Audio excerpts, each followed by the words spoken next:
কাল থেকে সব পোশাক কারখানা খোলা, বিশৃঙ্খলা হলে মালিক বন্ধ রাখতে পারবেন হুঁশিয়ারি বিজিএমইএর। শিল্প ধ্বংসের ষড়যন্ত্র দেখছেন উপদেষ্টারা। দ্রুত শ্রমিকদের ন্যায্য দাবি মেনে নেওয়ার আশ্বাস।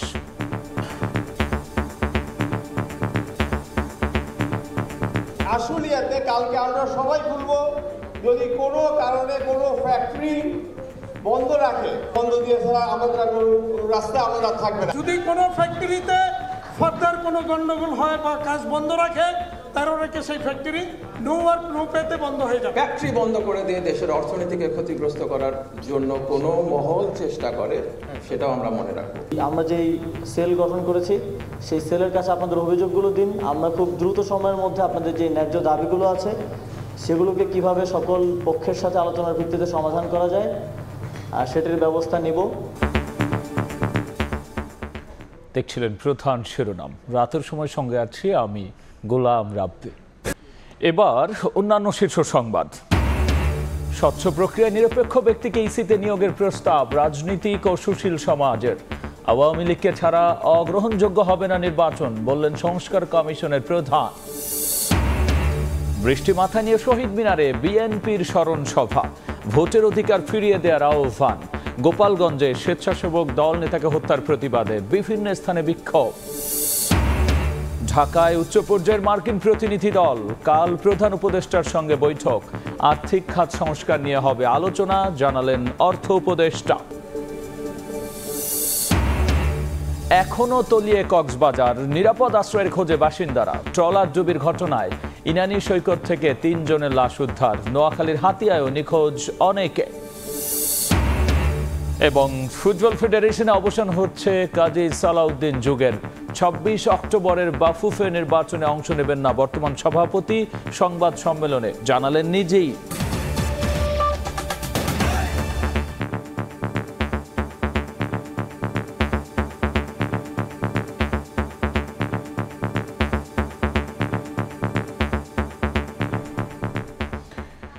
কাল থেকে দেশের সব পোশাক কারখানা খোলা, তবে বিশৃঙ্খলা হলে নিরাপত্তা শঙ্কায় কারখানা বন্ধ রাখতে পারবেন মালিক, এমন হুঁশিয়ারি বিজিএমইএর।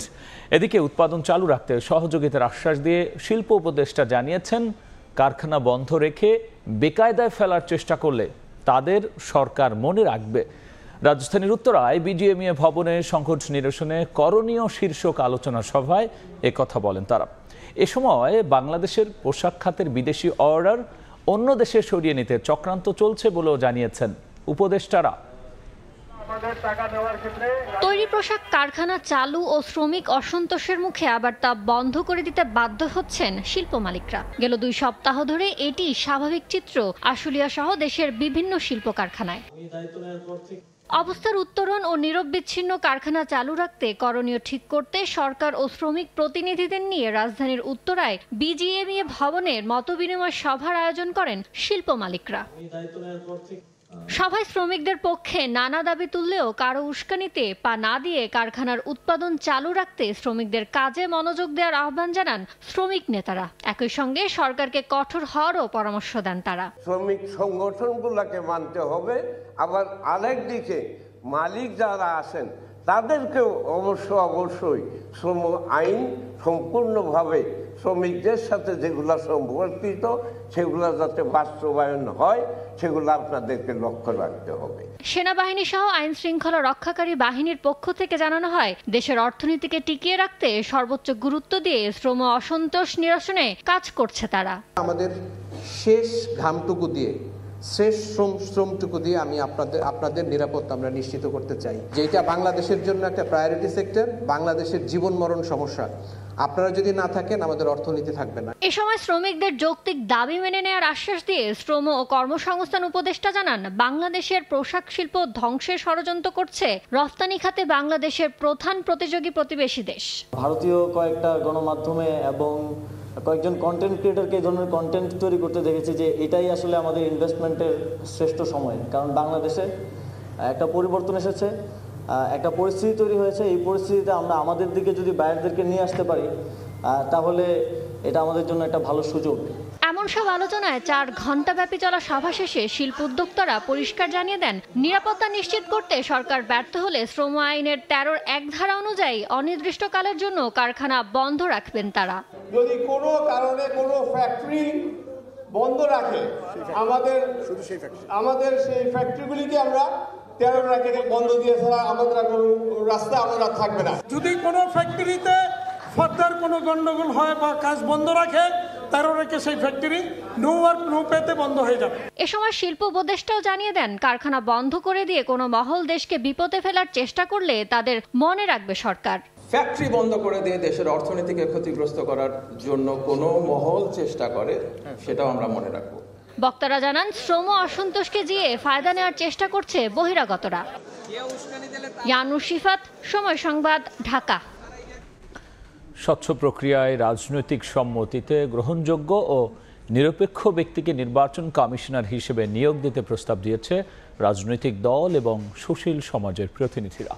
নির্বাচন কমিশন নিয়োগ আইন ত্রুটিপূর্ণ এবং অগ্রহণযোগ্য বলে মত তাদের। এদিকে নির্বাচন সংস্কার কমিশনের প্রধান বদিউল আলম মজুমদার বলেছেন, নির্বাচন নিয়ে চরম ব্যর্থতার পরিচয় দিয়েছে গত কয়েকটি কমিশন। পুনর্গঠিত না হলে আওয়ামী লীগকে ছাড়া নির্বাচন অগ্রহণযোগ্য হবে না বলেও মত দেন তিনি। বিগত আওয়ামী লীগ সরকারের আমলে অনুষ্ঠিত 3টি জাতীয় নির্বাচনের পাশাপাশি বেশ কয়েকটি স্থানীয় সরকার নির্বাচনের স্বচ্ছতা নিয়ে রয়েছে নানা বিতর্ক। সবশেষ দ্বাদশ জাতীয় সংসদ নির্বাচনেও ভোটের হার ও ডামি নির্বাচন নিয়ে হয় নানা আলোচনা সমালোচনা। 5 আগস্ট সরকার পতনের 1 মাস পর তোপের মুখে পদত্যাগ করে আউয়াল কমিশন। এরপর সুশাসনের জন্য নাগরিক সুজন সম্পাদক বদিউল আলম মজুমদারকে প্রধান করে গঠন করা হয় নির্বাচন সংস্কার কমিশন। শনিবার রাজধানীর গুলশানে নির্বাচন কমিশন নিয়োগ বিধান বিষয়ে পলিসি ডায়ালগ এর আয়োজন করে ডেমোক্রেসি ইন্টারন্যাশনাল।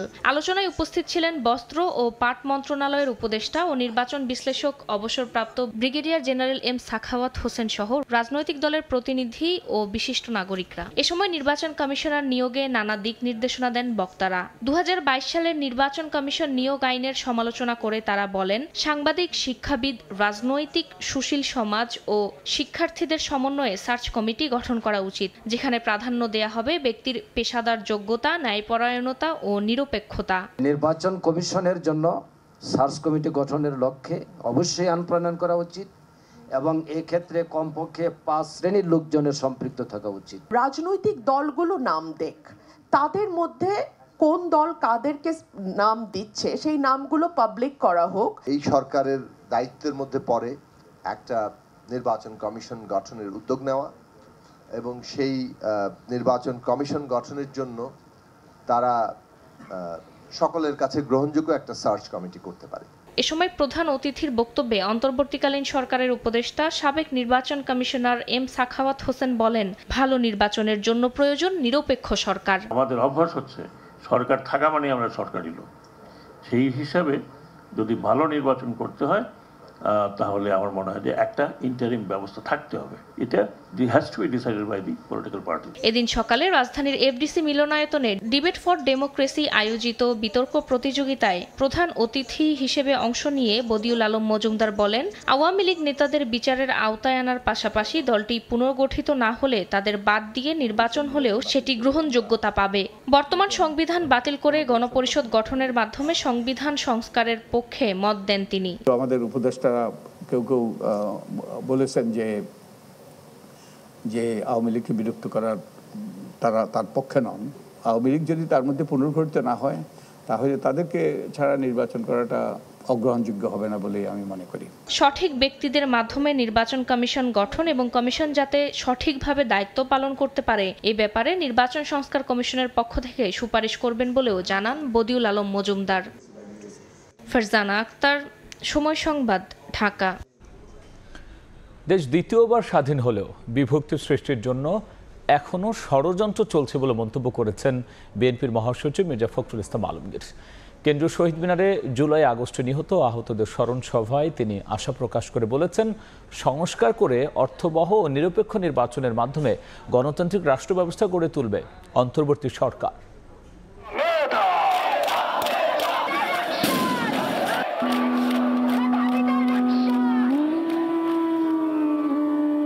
মুক্তির তৃষ্ণায় আবু সাইদের দুহাত বাড়ানো দৃশ্য ফুটিয়ে তোলা হয় কেন্দ্রীয় শহীদ মিনারে। স্মরণ করা হয় ছাত্র জনতার আন্দোলনে নিহত ও আহতদেরও।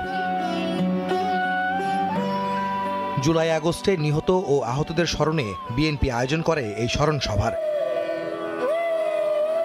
যুক্ত হন শহীদ এবং হতাহতদের পরিবারের সদস্যরা।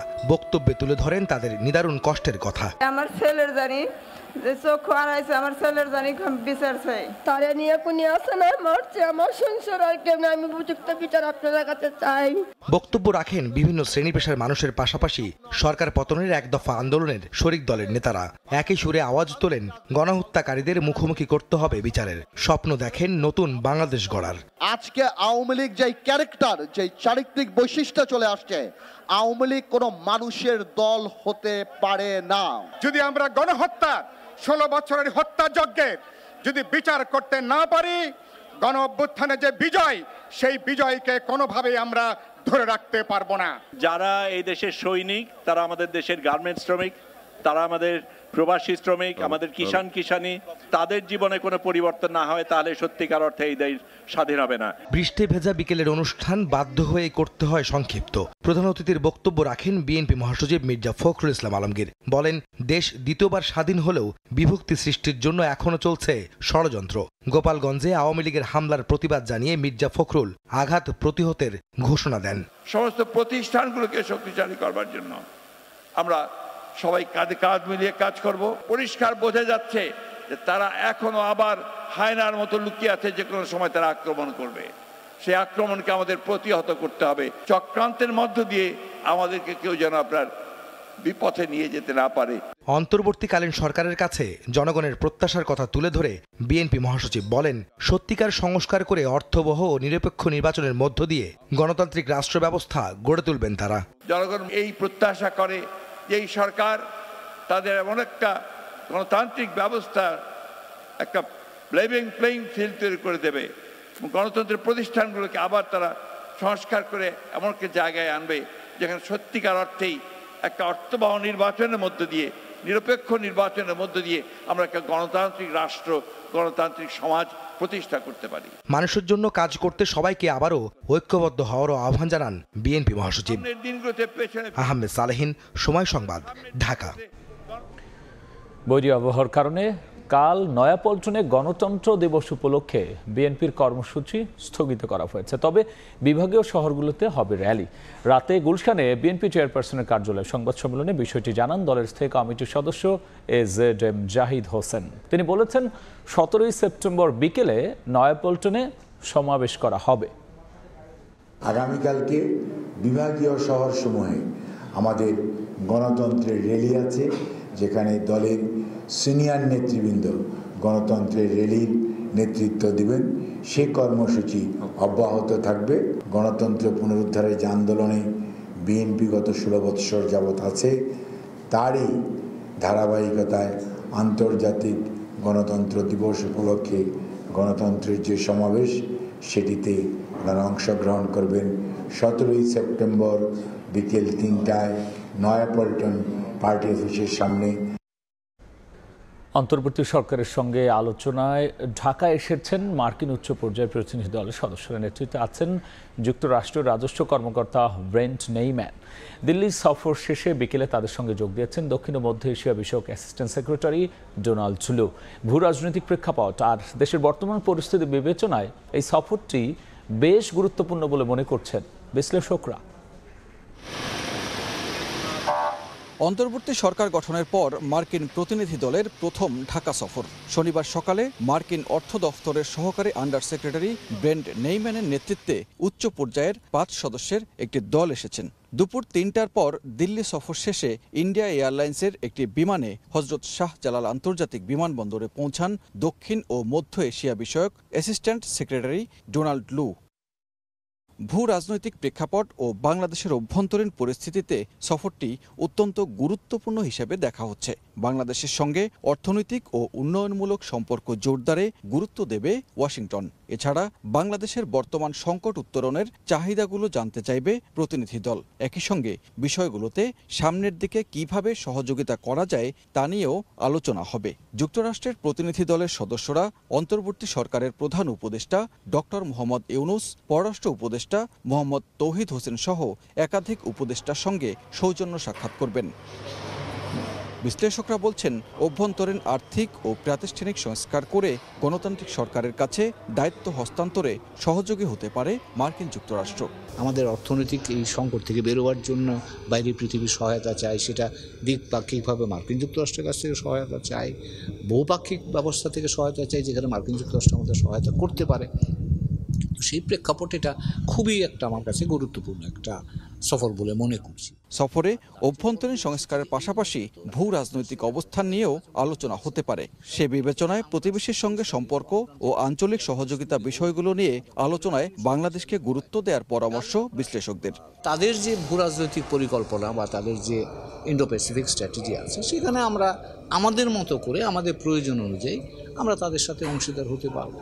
তো কাজে এখানে দুটোই আমার কাছে আবারও মনে হয় যে সম্পূরক ভূমিকা হিসেবে পালন করতে পারে। কাজে তারা আমাদের প্রয়োজন আমাদের অভ্যন্তরীণ সংস্কার, তাদের প্রয়োজন ভূ রাজনৈতিক ক্ষেত্রে বাংলাদেশের তাদের সাথে বন্ধুত্বপূর্ণ সম্পর্ক বজায় রাখা, দুটোই করা সম্ভব বলে আমি।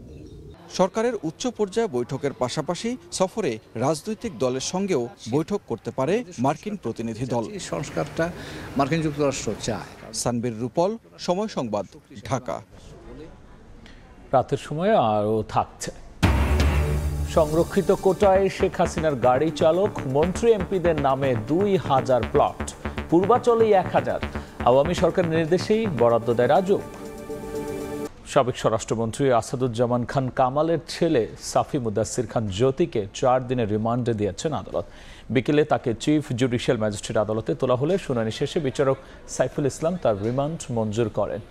11 সেপ্টেম্বর হত্যা চেষ্টার অভিযোগে রবিউল ইসলাম সানি বাদী হয়ে আশুলিয়া থানায় মামলা করেন। গতরাতে রাজধানী থেকে তাকে গ্রেফতার করা হয়।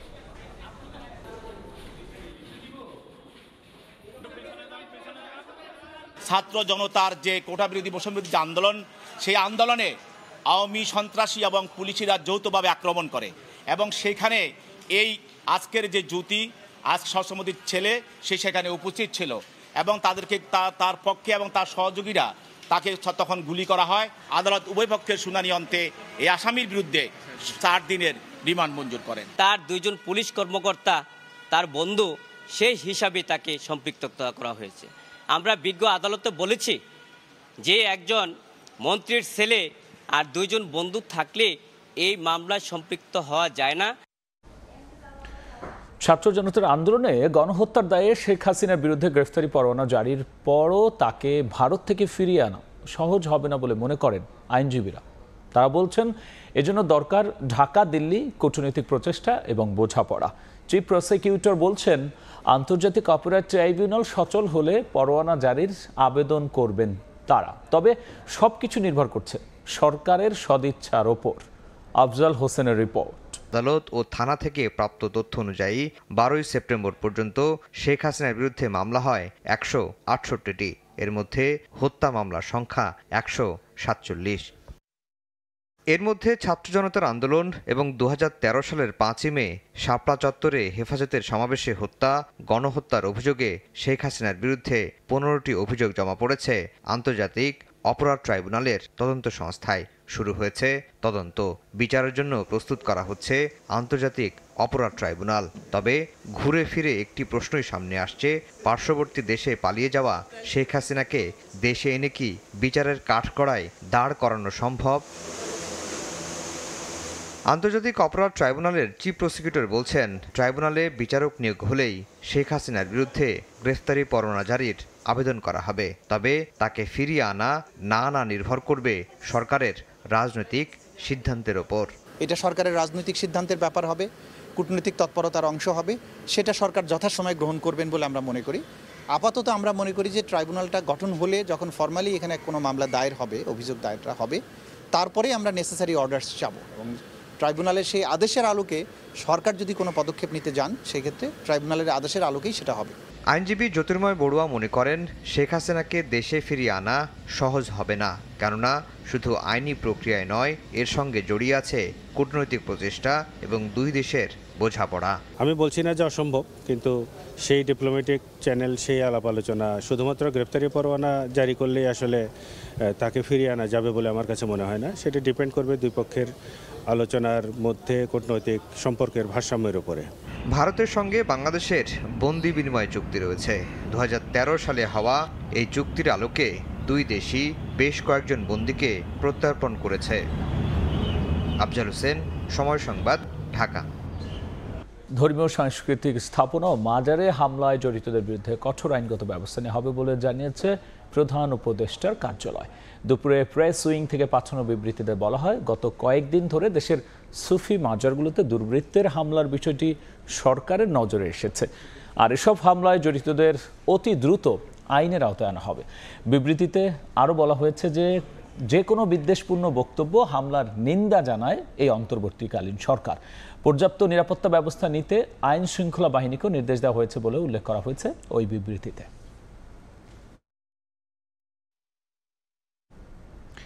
দেশের মানুষ সীমান্তে ফেলানির মতো আর কাউকে ঝুলে থাকতে দেখতে চায় না বলে মন্তব্য করেছেন বৈষম্য বিরোধী ছাত্র আন্দোলনের কেন্দ্রীয় সমন্বয়ক সার্জিস আলম। ছাত্র জনতার মতামতের ভিত্তিতে আগামীর বাংলাদেশের পররাষ্ট্রনীতি হওয়া উচিত বলেও মনে করেন তিনি। বিকেলে ঠাকুরগাঁও শহরের বড় মাঠে বৈষম্য বিরোধী ছাত্র আন্দোলনের মতবিনিময় সভায় তিনি একথা বলেছেন। অনুষ্ঠানে 13 জন প্রতিনিধি সহ স্থানীয় ছাত্র জনতা অংশ নেয়। প্রতিটি সরকারি অফিসে দালাল ছাড়া কাজ হয় না, এই সংস্কৃতি থেকে বেরিয়ে আসতে হবে বলেও জানিয়েছেন সার্জিস আলম।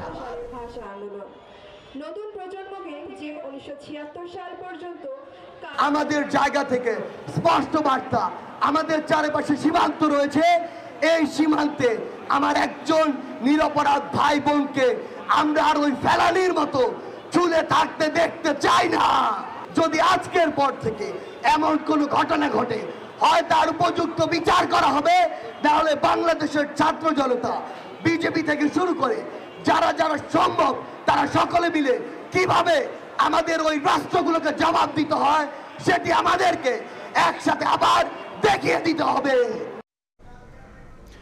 72 সংবিধান লেজুর ভিত্তিক ও একদলীয় বাকশালের উল্লেখ করে এতে গণ আকাঙ্ক্ষা পূর্ণ হয়নি বলে মন্তব্য করেছে জাতীয় নাগরিক কমিটি। অন্তর্বর্তী সরকারকে সংবিধান সংশোধন সহ প্রয়োজনীয় রাষ্ট্র সংস্কারের আহ্বান জানানো হয়। বিকেলে ঢাকা রিপোর্টার্স ইউনিটিতে সংবাদ সম্মেলনে নেতারা বলেছেন, 24-এর গণঅভ্যুত্থানে অংশ নেয়া সব শ্রেণী পেশার নাগরিকের সঙ্গে আলোচনা করে লিখতে হবে নতুন সংবিধান। 72-এ যে সংবিধানটা লেখা হয়েছিল সেটা হলো, আমরা মনে করি যে 71-এর যে অভিপ্রায় ছিল সেটা পরিস্ফুটিত হয় না। এটা একদলীয় একটা দলের বা বাকশালের ভিত্তিতে সংবিধানটা লেখা হয়েছিল। আমরা একটা গণ আলোচনার আয়োজন করব সমাজের সকল অংশীজন নিয়ে, এবং তাদের মাধ্যমেই যে জনরায় আসবে সে রায়ের মাধ্যমে আমরা একটি নতুন সংবিধান লিখব, যে নতুন সংবিধানে বাংলাদেশের সকল মানুষের যে আকাঙ্ক্ষা রয়েছে সেটা থাকবে। কয়লা আমদানি নিয়ে আদালতে নিষেধাজ্ঞা স্থগিত হয়েছে। নির্ধারিত সময়ের মধ্যেই দেশে আসবে কয়লা। মাতারবাড়ি কয়লা বিদ্যুৎ কেন্দ্র পরিদর্শন শেষে একথা নিশ্চিত করেছেন বিদ্যুৎ, জ্বালানি ও খনিজ সম্পদ উপদেষ্টা মোহাম্মদ ফাউজুল কবির খান। বিকেলে কক্সবাজার শহরের হিল ডাউন সার্কিট হাউসে মতবিনিময় সভায় উপদেষ্টা বলেন, আওয়ামী সরকার মহেশখালীতে চালিয়েছে প্রকল্প বিলাস, জনকল্যাণ নেই জেনেও হাজার কোটি টাকার প্রকল্প নেওয়া হয় বলেও জানান তিনি।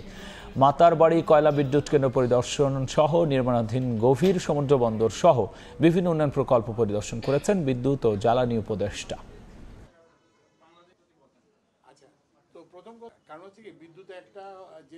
সমস্যা হয়েছিল যে ওখানে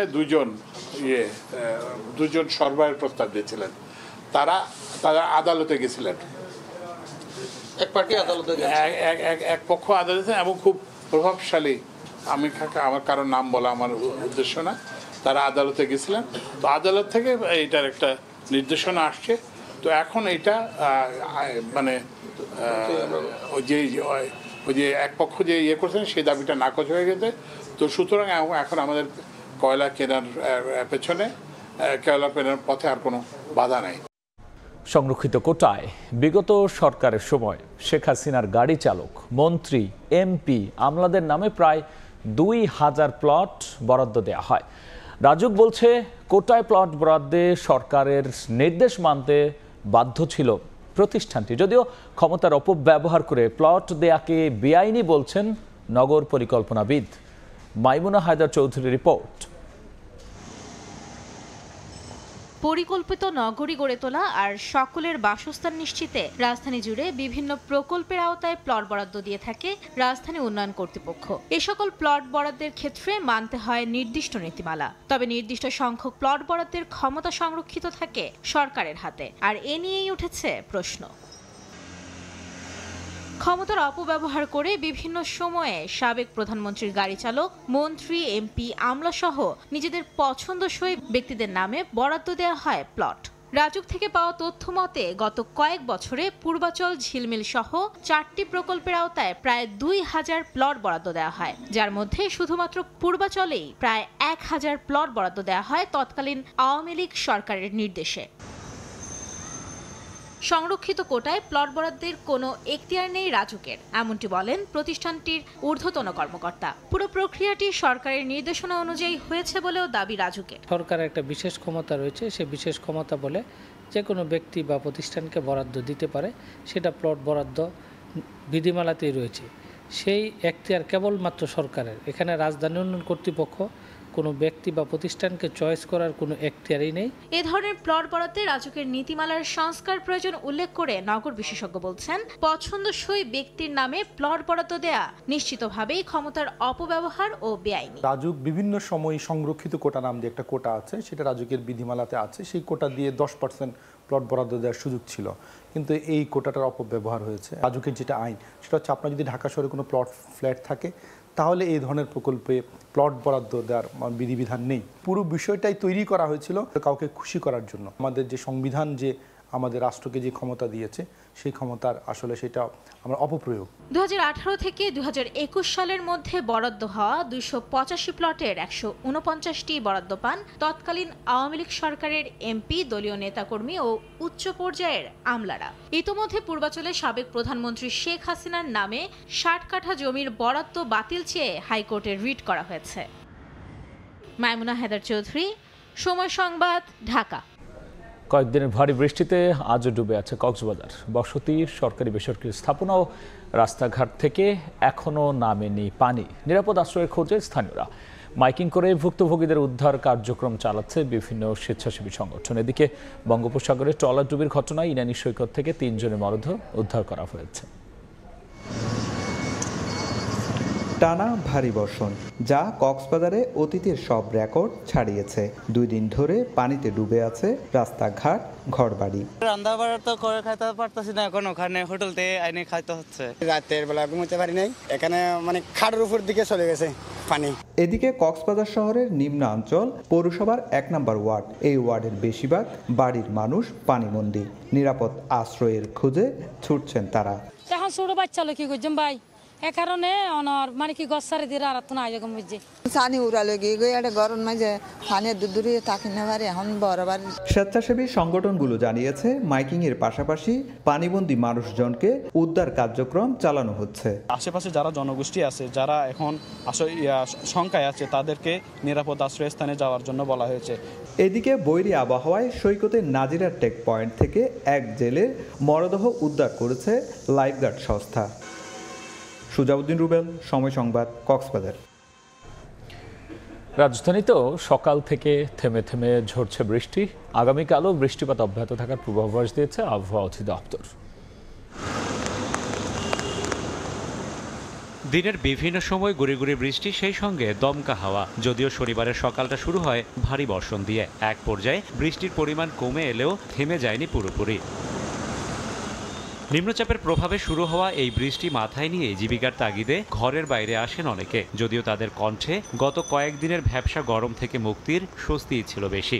বৃষ্টিটা হয়েছে স্বস্তি, আলহামদুলিল্লাহ, আল্লাহ শুক্রিয়া, একটা স্বস্তির জিনিস বৃষ্টিটা। আগে যে তাপমাত্রাটা ছিল এখন একটা সহনীয় পর্যায়ে আছে, রাত্রেও বেশ মাশাআল্লাহ খুব ভালো ঘুম হচ্ছে।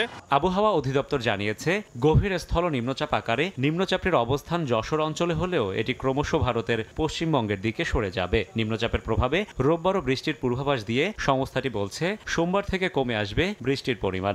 চট্টগ্রাম, খাগড়াছড়ি, তার ফেনী, ঢাকা সহ এইসব জায়গাতে আপনার আজকে সারাদিনই টানা বৃষ্টির সম্ভাবনা রয়েছে এবং যেটা হচ্ছে আগামীকালকেও বৃষ্টি হবে, কিছুটা হয়তো কমতে পারে। আমরা আশা করছি পরশুদিন থেকে মোটামুটি সারা দেশে বৃষ্টি কমে যাবে। ভারী বর্ষণের প্রভাবে বন্যা দুর্গত এলাকায় নদ নদীর পানি কিছুটা বাড়লেও সার্বিক অবস্থার অবনতির শঙ্কা নেই বলছে আবহাওয়া অফিস। কিছুটা হলেও পানির হাইট বেড়ে যাবে, আর দেশের ভিতরে যে বৃষ্টি হচ্ছে এই বৃষ্টিতে ওই রকম বন্যার সম্ভাবনা নেই। শুক্রবার থেকে শনিবার সকাল 9টা পর্যন্ত 24 ঘন্টায় দেশে সর্বোচ্চ বৃষ্টি হয়েছে কক্সবাজারে 223 মিলিমিটার। একই সময় রাজধানীতে বৃষ্টির পরিমাণ ছিল 10 মিলিমিটার। পূর্বাভাসের জন্য আবহাওয়া অধিদপ্তরের সম্বল 5টি রাডারের মধ্যে 4টি অচল অনেক দিন ধরে। যে কোনো প্রাকৃতিক দুর্যোগ মোকাবেলার অন্যতম প্রধান হাতিয়ার নির্ভুল পূর্বাভাস, অথচ আধুনিক যন্ত্রপাতি কিংবা দক্ষ জনবল প্রায় সব ক্ষেত্রেই বাংলাদেশ আবহাওয়া অধিদপ্তর যেন এক প্রকার টানাপোড়েনের সংসার। আর তাই নতুন বাংলাদেশ বিনির্মাণের এই সময়ে সংস্থাটি অগ্রাধিকার পাক এমন আশাবাদ আপামর মানুষের। রাশেদ বাপ্পি, সময় সংবাদ, ঢাকা। এবার খেলার খবর। অবশেষে বাংলাদেশ ফুটবল ফেডারেশনে অবসান হচ্ছে কাজী সালাউদ্দিন যুগের। আসন্ন 26 অক্টোবর অনুষ্ঠেয় বাফুফে নির্বাচনে তিনি অংশ নেবেন না বলে এক সংবাদ সম্মেলনে জানিয়েছেন। কোনো চাপে নির্বাচন থেকে সরে দাঁড়িয়েছেন কিনা এমন প্রশ্ন করা হলেও তা তিনি কৌশলে এড়িয়ে গেছেন। ভালো ফুটবলার হলেই যে ভালো সংগঠক হওয়া যায় না, সেটা যেন আরও একবার প্রমাণ করলেন কাজী সালাউদ্দিন। মাঠের পাঠ চুকিয়ে বাংলাদেশ ফুটবলের সর্বোচ্চ পদে 2008 সালে সালাউদ্দিন যখন এলেন, তখন তার কাছে ছিল পাহাড় সমান প্রত্যাশা। দেশের ফুটবলকে এগিয়ে নেয়ার কাণ্ডারি হিসেবে তাকেই ভাবা হয়েছিল, কিন্তু মাঠের সালাউদ্দিন জায়গা করে নিতে পারেননি সমর্থকদের হৃদয়ে। পাইপলাইনে ফুটবলার তুলে আনায় ব্যর্থতা সহ নানা অনিয়মের অভিযোগ উঠতে থাকে সালাউদ্দিনের বিরুদ্ধে। তবে বহাল তবিয়তে নিজের চেয়ারটা ঠিকই আঁকড়ে ধরে রাখেন তিনি। তার কাছের মানুষদের নিয়ে বাফুফে ভবন হয়ে ওঠে দুর্নীতির আখড়া। তবে গেল 5 আগস্ট ফ্যাসিস্ট সরকারের পতনের পরই বদলে যায় পাশারদান। হাসিনার বিদায়ের পর সালাউদ্দিন হটাও আন্দোলনে নামেন সাবেক ফুটবলাররা। তাদের সঙ্গে বিক্ষোভে অংশ নেন সমর্থকদের একাধিক সংগঠন। এরপরও পঞ্চম মেয়াদে নির্বাচনে অংশ নেয়ার বিষয়ে অনড় ছিলেন সালাউদ্দিন। ফিফার কাছে বাফুফে অনুরোধ করে নির্বাচন পিছিয়ে দিতে, তবে সে অনুরোধে সাড়া দেয়নি ফিফা, যা স্পষ্ট করে জানায় ফুটবল ফেডারেশনকে। এরপরেই নির্বাচন থেকে সরে যাওয়ার ঘোষণা দিলেন কাজী সালাউদ্দিন। ইলেকশন কোনোভাবে একদিনও পিছানো যাবে না, এটা ফিফা ইনস্ট্রাকশন দিয়ে দিয়েছে। আমি 4 টার্ম আপনাদের সাথে ছিলাম। I consider myself two be very lucky যে এই সুযোগ আমার জীবনে আসছে। তো এখন যে কামিং ইলেকশন আসতেছে 26শে অক্টোবরে, এই ইলেকশনে আমি কন্টেস্ট করব না। তবে কোনো চাপে নির্বাচন থেকে সরে দাঁড়ানোর সিদ্ধান্ত নিয়েছেন কিনা সে প্রশ্নে কোনো উত্তর দেননি সাবেক এই ফুটবলার। কৌশলে এড়িয়ে গেছেন সে প্রশ্ন। আন্ডারস্ট্যান্ডিং মিসআন্ডারস্ট্যান্ডিং হয়েছে, এটা হইতেই পারে। So I have nothing in my heart. আশা করবো আপনারা মনে কিছু রাখবেন না। 2008 থেকে 2024 দীর্ঘ 16 বছর দেশের ফুটবলের সর্বোচ্চ চেয়ারে থাকলেও সফলতার চেয়ে ব্যর্থতার পাল্লাই ভারী সালাউদ্দিনের। নারী ফুটবল এ সময় দক্ষিণ এশিয়ায় ভালো অবস্থানে গেলেও জাতীয় দল পারেনি প্রত্যাশা পূরণ করতে। একই সঙ্গে ফুটবল ফেডারেশন কলঙ্কিত হয়েছে দুর্নীতির কারণে।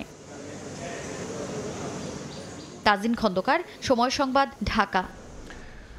পাকিস্তানকে টেস্ট সিরিজে হোয়াইট ওয়াশ করে পারফরমেন্স বোনাস পেলেন ক্রিকেটাররা। শনিবার শান্ত লিটন সহ কোচিং স্টাফদের হাতে 3,20,00,000 টাকার চেক হস্তান্তর করেন যুবকের উপদেষ্টা আসিফ মোহাম্মদ সজীব ভুঁইয়া। এই আর্থিক পুরস্কারের একটা অংশ বন্যার্তদের জন্য গঠিত ত্রাণ তহবিলে অনুদানের ঘোষণা দিয়েছেন ক্রিকেটার। এদিকে শক্তিমত্তায় পার্থক্য থাকলেও টাইগার পেসারদের সাম্প্রতিক পারফরমেন্সের কারণে ভারত সিরিজ নিয়ে ইতিবাচক বিসিবির সভাপতি ফারুক আহমেদ। পাকিস্তানকে হোয়াইট ওয়াশের পর বোনাসটা প্রত্যাশিতই ছিল। ভারত সিরিজ খেলতে দেশ ছাড়ার আগে ক্রিকেটারদের মাঝে সেই আর্থিক পুরস্কার হস্তান্তর করল ক্রিকেট বোর্ড। রাজধানীর একটা 5 তারকা হোটেলে বিসিবির দেয়া 3 কোটি 20 লাখ টাকার চেক অধিনায়ক নাজমুল হোসেন শান্তর হাতে তুলে দেন যুব ও ক্রীড়া উপদেষ্টা আসিফ মাহমুদ। দলের পক্ষ থেকে তাকেও উপহার দেয়া হয় একটা স্মারক ব্যাট। পারফরমেন্স বোনাস হিসেবে তুলে দেওয়া হয় এই আর্থিক পুরস্কার। ক্রিকেটার প্রতি পাবেন 20 লাখ টাকারও বেশি। ভারত সিরিজের আগে এমন বোনাস আরও বেশি ভালো খেলার অনুপ্রেরণা যোগাবে বলে জানিয়েছেন টাইগার অধিনায়ক। এটা আমাদের একটা কন্ট্রাক্টের পার্ট। সো এত বড় একটা সিরিজে যাওয়ার আগে এ ধরনের একটা অনুষ্ঠান অবশ্যই প্রত্যেকটা প্লেয়ারকে আমার মনে হয় অনুপ্রাণিত করবে। র্যাঙ্কিং অনুযায়ী এগিয়ে থাকা দলের বিপক্ষে জয় পেলে বোনাসের পরিমাণও বাড়ে। পাকিস্তানকে হারানোয় 2 টেস্টে 4 লাখ করে বোনাস, ম্যাচ ফি 6 লাখ আর বোর্ড সভাপতির পক্ষ থেকে দেয়া বোনাসে সব মিলিয়ে সংখ্যাটা দাঁড়িয়েছে 20 লাখ টাকায়। তবে এই টাকা থেকে একটা অংশ বর্ণার্থদের সাহায্যে অনুদানের ঘোষণা দেয়া হলো দলের পক্ষ থেকে। টেস্ট স্কোয়াডের ক্রিকেটাররা নিজেরাই এমন উদ্যোগ নিয়েছেন বলে জানান বিসিবি সভাপতি। 2টা টেস্ট ম্যাচ জিতেছে, তার সাথে আপনার সিরিজ জয় আছে, সবগুলো আলাদা আলাদা বোনাসের ব্যবস্থা আছে। তো এটার একটা পোর্শন তো যাবে আপনাদের যে বর্ণার্থ বা ত্রাণ তহবিল, আপনার যেটা আমাদের চিফ অ্যাডভাইজার আছে। পাকিস্তান সিরিজের সুখস্মৃতি ভুলে ভারত সিরিজের চিন্তা টিম ম্যানেজমেন্টের মাথায়। মূলত ভারতের মাটিতে টেস্টে টাইগারদের মলিন ইতিহাস খুব বেশি প্রত্যাশার সুযোগ দিচ্ছে না। দুই দলের শক্তিমত্তার পার্থক্য জানেন খোদ বিসিবি বস নিজেও। তবুও আশা দেখাচ্ছেন পেসাররা। ফলাফল একপাশে রেখে লঙ্গার ফরম্যাটে নিজেদের উন্নতির গ্রাফটা ধরে রাখার প্রত্যাশা ক্রিকেটারদের কাছে। খেলায় তো হার জিত আসবেই, এটা একটা পার্ট। অ্যান্ড আমরা সবাই জানি ইন্ডিয়ার স্ট্রেংথ কী, আমাদের স্ট্রেংথ কী। তবে আমাদের টিম সবচেয়ে এক্সাইটিং জিনিস হচ্ছিল কি আপনার পেস বোলিং। আমি কিন্তু এরকম পেস বোলিং বাংলাদেশে কখনো দেখি নাই আমার লাইফ টাইমে বা রিসেন্ট পাস্টেও। টেস্টে ভারতের বিপক্ষে জয় তো দূরে থাক, এখনো হার এড়ানোর লড়াইটাও করে দেখাতে পারেনি টাইগার ক্রিকেট। সবশেষ ভারত সফরে খেলা 2 টেস্টেও কোনো ধরনের প্রতিদ্বন্দ্বিতা করতে ব্যর্থ মুমিনুল হকের নেতৃত্বাধীন বাংলাদেশ। সাব্বির মিথুন, সময় সংবাদ, ঢাকা। এ পর্যায়ে শীর্ষ সংবাদ জানিয়ে দিচ্ছি আরও একবার। কাল থেকে সব পোশাক কারখানা খোলা। বিশৃঙ্খলা হলে মালিক বন্ধ রাখতে পারবেন হুঁশিয়ারি বিজিএমইএর। শিল্প ধ্বংসের ষড়যন্ত্র দেখছেন উপদেষ্টারা। ন্যায্য দাবি মানার আশ্বাস। স্বচ্ছ প্রক্রিয়ায় নিরপেক্ষ ব্যক্তিকে ইসিতে নিয়োগের প্রস্তাব রাজনীতিক ও সুশীল সমাজের। আওয়ামী লীগকে ছাড়া অগ্রহণযোগ্য হবে না নির্বাচন, বললেন সংস্কার কমিশন প্রধান। এবং বৃষ্টি মাথায় নিয়ে শহীদ মিনারে বিএনপির স্মরণ সভা। ভোটের অধিকার ফিরিয়ে দেওয়ার আহ্বান।